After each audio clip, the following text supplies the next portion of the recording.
We are evolving the OS. Windows E is now your canvas for AI and agents. We're innovating in 3 key ways. First, bringing AI and agents into your eFlow and making it more intuitive to use. And second, making Microsoft TC5A Copilot more contextually helpful on Windows. And third, making Copilot plus PCs even more powerful with enhanced AI. That clip was an announcement from Microsoft a few weeks ago. They're making it clear that AI is now at the forefront of Windows. Windows was, they say, is becoming an agentic operating system. Agentic, the latest buzzword for autonomous AI. Soon, your PC will make decisions on your behalf with the help of a built-in AI. Shortly after the event, Pavan Devuluri, the president of Windows and Devices, tweeted the news online. The response was, well, far from pleasant. Some of the comments directly under the tweet received thunderous applause in the form of likes. They read as follows. It's evolving into a product that's driving people to Mac and Linux. Another one says, stop this nonsense. No one wants this. You live in a Twitter bubble where AI will create tons of wealth and you'll perish unless you adopt it now. But your users are not in this bubble. They don't care about any of this. They chat with ChatGPT and that's about it. And another comment, nobody wants this. Except the parties you're selling our data to without permission. If you've used a Windows PC in the last few years, in some sense, you may have felt the same way, a little frustrated. The AI push seems like just the latest in a string of efforts to make it feel like the computer that you paid for isn't really yours anymore. From forced upgrades, advertisements carelessly littered through the user interface, online account requirements for everything, and now an aggressive push into AI. You get the picture now. Windows On has become one of the biggest sources of user frustration in recent memory. As you'll later see, it's all part of the plan for Microsoft CEO Satya Nadella, and it's all working just as it's intended to. These changes have made a lot of people wonder, is Windows still a tool for the user, or is it a cash extraction exercise for Microsoft? And hey, these feelings aren't unfounded. It comes from years of bad decisions. But here is the thing. Curiously, at the same time, Microsoft is now currently valued at $8 trillion, and on track to reach $5 trillion. It's one of the most powerful companies in the world. So from a broad perspective, these decisions are making business sense. But right there, you can see it. A massive divergence is forming as the value of the company skyrockets. The user experience of Windows is moving in the opposite in the toilet. Everyone can sense there's a problem here. But the question needs to be asked, what exactly is happening here? How did Windows, the flagship operating system of the world, now end up feeling like it no longer works for the person using it? And why does Microsoft keep doubling down on these decisions? If you've ever wondered these questions, then today is your lucky day because we'll answer them right now in this episode. You are watching ToolFusion TV. Microsoft Windows is the operating system that entire generations grew up with, the one we learned to type on, the one that taught many of us what a desktop even was. In Tweet Tyson, its presence is still enormous. More than 1 billion devices run Windows. It holds around 70% of the desktop market with Mac OS at 40% and Chrome OS under 2%. But for years now, Windows has fostered a slow but steady drip onions from users.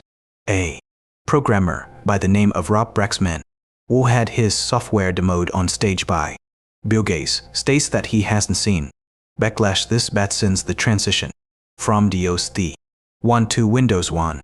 So all the way back in 9 I've never encountered so much resistance to moving to a newer version, likely since DOS 1 to Windows, and that was justifiable. But in recent years, with the advent of Windows, I have to say that Microsoft has truly gone crazy. If the experience has been getting worse for so long, why does Microsoft keep making these decisions? Why does Windows suck so much? Today, to understand why Windows E feels a bit like a money extracting husk, we briefly need to look at how Microsoft came to dominate and what they end up doing when they find themselves top dog. Back in the late 80s and 90s, Bill Gates built his empire by getting MS-DOS onto as many machines as possible. It's a wise story that I've covered previously in the piece Gary Kildall, the man who should have been Bill Gates. But the point was, once Windows was everywhere, Microsoft could dictate the rules of personal computing. Look no further than the famous antitrust case and deposition of Bill Gates in regards to forcing Internet Explorer onto everyone, or just some of the aggressive contract signing with hardware partners. In a way, it was a sign of things to come. Satya Nadella, the company's current CEO, is continuing the same idea of cornering the market and dictating the rules, but in a less illegal way. He's capitalizing on Windows' legacy reach to push all users into Microsoft's online ecosystem. When Nadella took over in 2004, Azure, Office 365 and enterprise licensing became the car of Microsoft, and you can see the effect clearly in the company's valuation.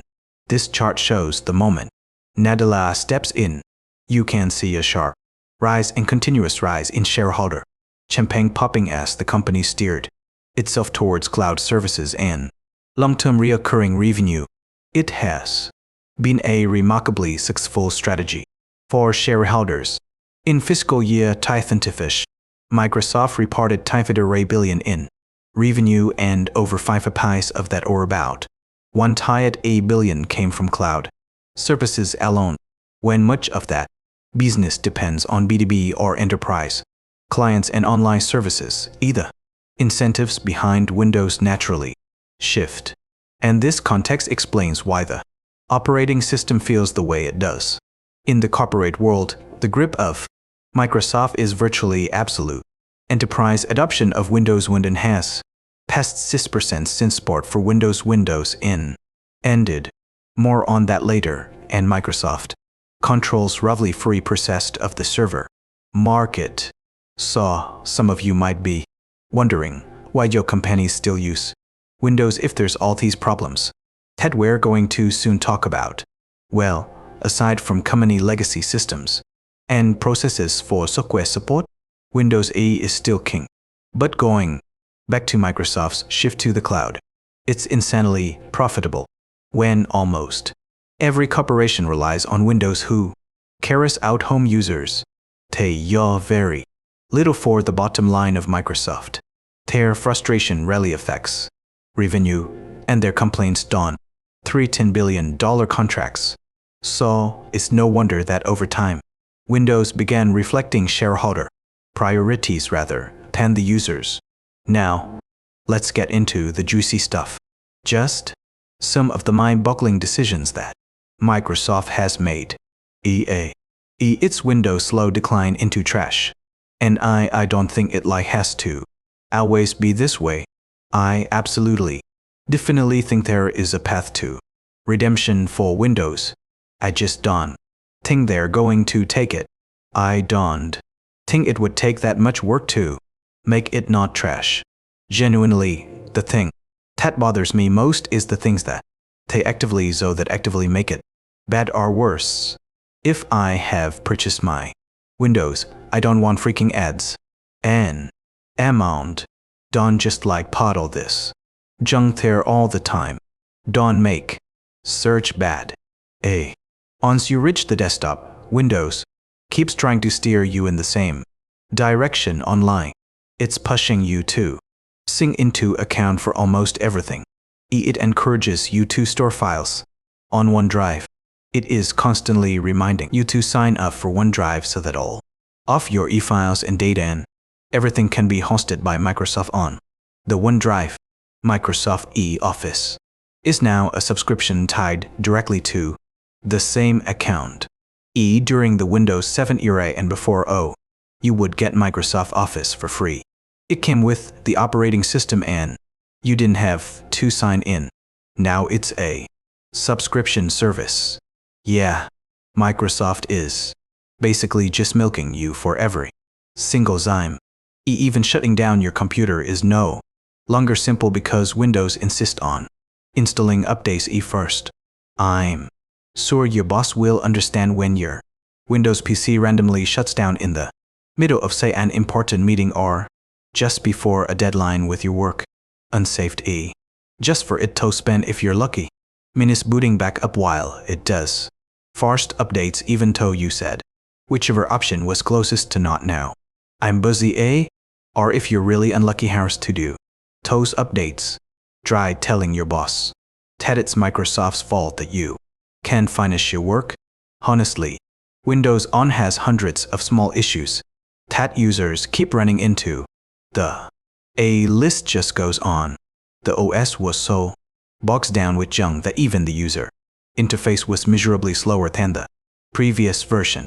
And the crazy thing is, Microsoft admitted that the syncing to OneDrive in the background was slowing down the computers of users. But the worst was yet to come. This message is sponsored by Raycon. With the holidays coming up in Australia, which by the way is summer, the weather is perfect for long walks in the evening, and I love having music on. But it's also good to hear the world around me. I've been using Raycon's Essential Open Earbuds, and honestly, they're great. What makes these different from regular earbuds is that they sit just outside your ear canal, so you get a clear, full sound while still hearing what's happening around you. I've been using them pretty much every day, whether working at home, at the gym, or heading out for walks. Whether it's cars passing by or just the noise of the city, you can stay aware while listening to music, podcasts, or taking calls. They're also really light, and the multi-angular rotating ear hook means that they actually stay put. And here is what I really appreciate. Raycon sound quality is right up there with the premium brands, but without the crazy price tags. They've got over 3 million happy customers and a 30-day happiness guarantee. So there's no risk trying them out. The open ear design does give a breathable fit for me. It's comfortable and battery life is up to 6 hours, so I know they're going to last with those long evening summer walks. And right now is the perfect time to grab a pair. The Essential Open Earbuds are here for the holidays, and Raycon audio products are up to 2 off site-wide. Just click the link in the description or go to Raycon.com Fusion Open to save up to 2 off during this holiday season. Order by December 5th to guarantee delivery by Christmas. Because great gifts like these earbuds shouldn't show up late. That's Raycon.com Fusion Open. The links are below in the description too. Thanks to Raycon for sponsoring this video. Now, back to the story. At the same time, without fixing the basics, the company began pushing AI into every part of its services, including Windows itself. They invested more than $1 billion into OpenAI, the company behind ChatGPT, and investment was one of the largest bets that Microsoft had ever made on a single technology. SE aside, the investment lost Microsoft wins $5 billion in just the last quarter. But with that level of investment, it was too no surprise that AI became central in Microsoft's plans. New AI features began spraying all over Word, Excel, Outlook, Paint, and Copilot. Some of these features were useful, but a lot of Tem felt like they were simply added because the company cut. Saw. Basically, what they want in an AI PC is, first, you should be able to interact with it naturally in text or voice and have it understand you. Second, it should be able to see what you see and offer guided support. So I'm going to select screen 2. And now, couplet is watching everything. Can you help me find a flash game on the internet known as Pico School? I believe it's on Newgrounds. Pico School is a classic flash game. Find it on their website and also on the Internet Archive. Jesus Christ. Can you take me there? Sure. To find Pico School on Newgrounds, just open your web browser and search. It's a popular flash game, so it should be one of the top. Can you zoom it for me? Sure. I can't directly navigate websites or open specific online. EW@ESTASTA point. OKAY. What is TA? Point. Ironically, Microsoft warned Windows user not to use Cpilot in Excel for anything that could requires accuracy. Spreadsheets. Why? Because it hallucinates too much. And that whole agentic computer thing, well, Cpilot doesn't work as well as advertised yet. Does talking to your computer work like in its deviate? Can you get me a link to one that's in stock? Here is the link to Best Buy. Link to Best Buy. And Best Buy Store website. And it's foremost definitely in stock. And it's foremost definitely in stock. And is available for pickup or delivery. And is foremost definitely in stock. Okay. Thanks, Copilot. What all these changes had in common was they kept people connected to Microsoft's online services. And this is where the bigger picture becomes clearer. Windows is the surface. The real product is the network of services underneath it. And they all point in one direction towards benefiting Microsoft's shareholders and not the user. You can clearly see it in the transition from Windows Mint to Windows 11 when Microsoft officially ended support for Windows Win in October 2025. Roughly 1% of its users were still on it. That's 40 million people. The message was clear. Move to Windows. Was or be left behind. The problem though was that many users couldn't even upgrade if they wanted to. Their computers were still modern and powerful, but Windows Wi-Fi 2 install because of a new hardware requirement called a TanFiMem 2. So, what the heck is that? Well, a TanFiM, or Trusted Platform Module, is a chip that stores security keys. Microsoft framed it as necessary protection, but to millions of users it felt like a lock added without consent. Devices that work perfectly well the day before were now suddenly considered outdated. But there were more problems with the TanFiM chip. Pay attention to that. The TanFiM endorsement key, that's the unique identifier of your machine. Now it is tied to your Microsoft IDE identity. You can't change it. You can't delete it. Now the device ID is specifically known and is pulled from the TanFiM. Third parties can access this now with no restriction via API. If you want to know how to check your TanFiM status, here are example commands on Windows. By the way, you can restrict access. There is a deliberate purpose to all this madness, and it's all tied to the AI. So, don't think this is some random choice by Microsoft. And that was only the start. The Windows on a setup process now requires a Microsoft account and an internet connection. The option to create a local account was removed and the usual workarounds were patched out. Have to have a Microsoft email address to use a Windows 11 PC. At least that's the way that Microsoft is pushing it, because even the workarounds to get a local account working on a new Windows computer, which are slowly being broken as we go, even though people keep finding new ways. Microsoft keeps breaking it. Now, they're going to get to the point where you can't even use the PC with a local account. It's all a push to funnel users into cloud services and extract money from them. But that authoritarian approach comes with a cost. When customers are constantly thrown around and beaten over the head with money extracting tactics, well, what so? You know, they don't all like it.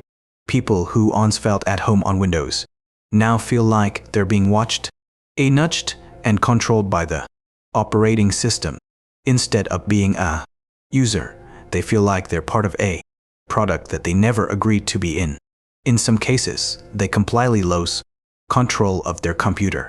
For example, Rob Berman had his Linux partition wiped without his consent because Windows On didn't like him running to OSS on his computer. I wasn't even using BitLocker, and it still signaled Windows to take over the boot sequence. This is not a bug. This is by design very devious. Privacy erosion is also a big part of this shift. Windows has always collected some information in the background, but over the years, that quit data collection grew into something that people could no longer ignore. Microsoft calls it telemetry. It's meant to improve stability. But investigations have shown that even on the lowest setting, Windows still gathers details about the apps you use, your hardware, and your system behavior. That information is sent back to Microsoft sometimes for Microsoft to serve you better ads for their services, and other times to a wide network of analytics and content providers.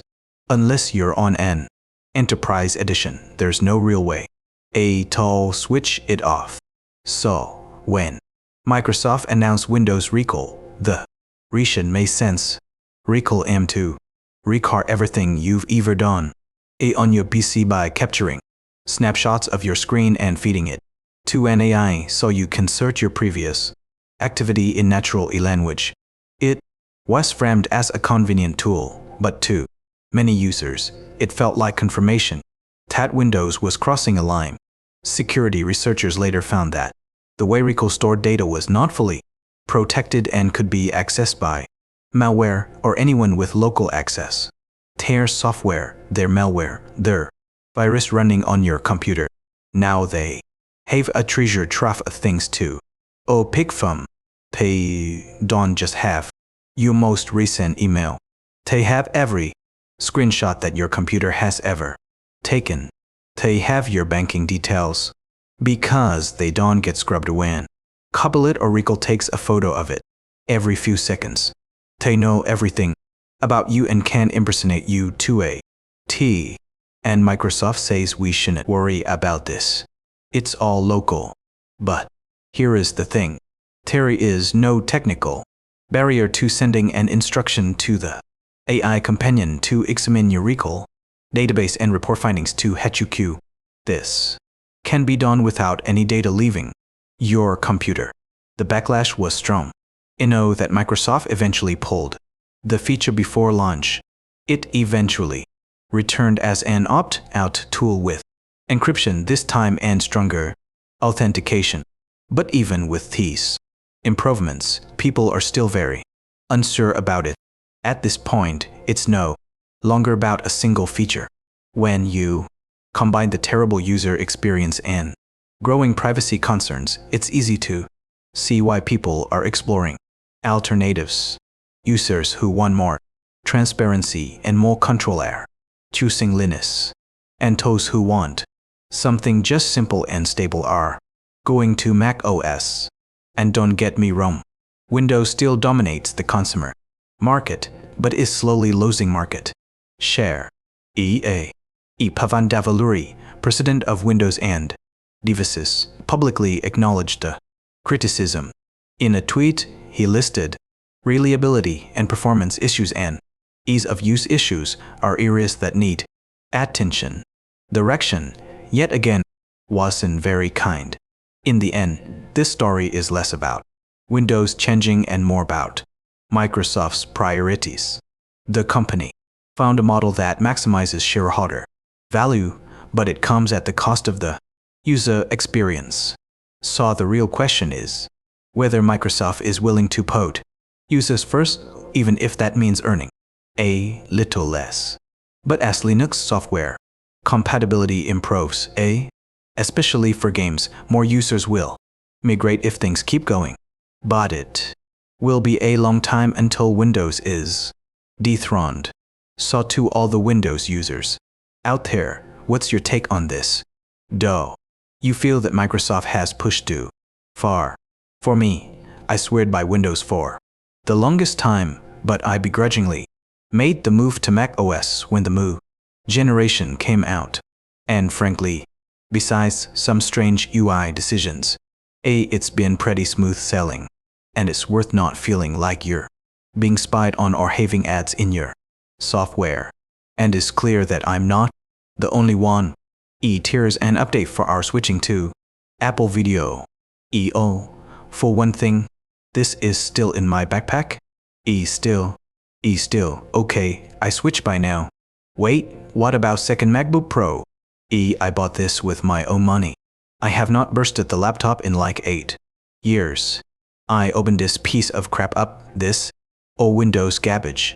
The driver update literally failed. Bricked it. It took me like 2 hours to get it, and I was just like, fuck this, and ordered a MacBook. I can think of many people on staff who in the past were more adamantly anti-Mac 10. This meant saw that is the crisis in Windows.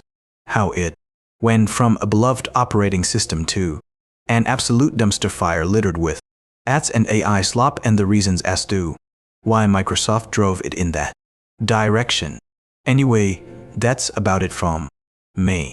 My name is Dogo and you've been watching Cold Fusion, and I'll catch you again soon for the next episode. Cheers guys. Have a good one.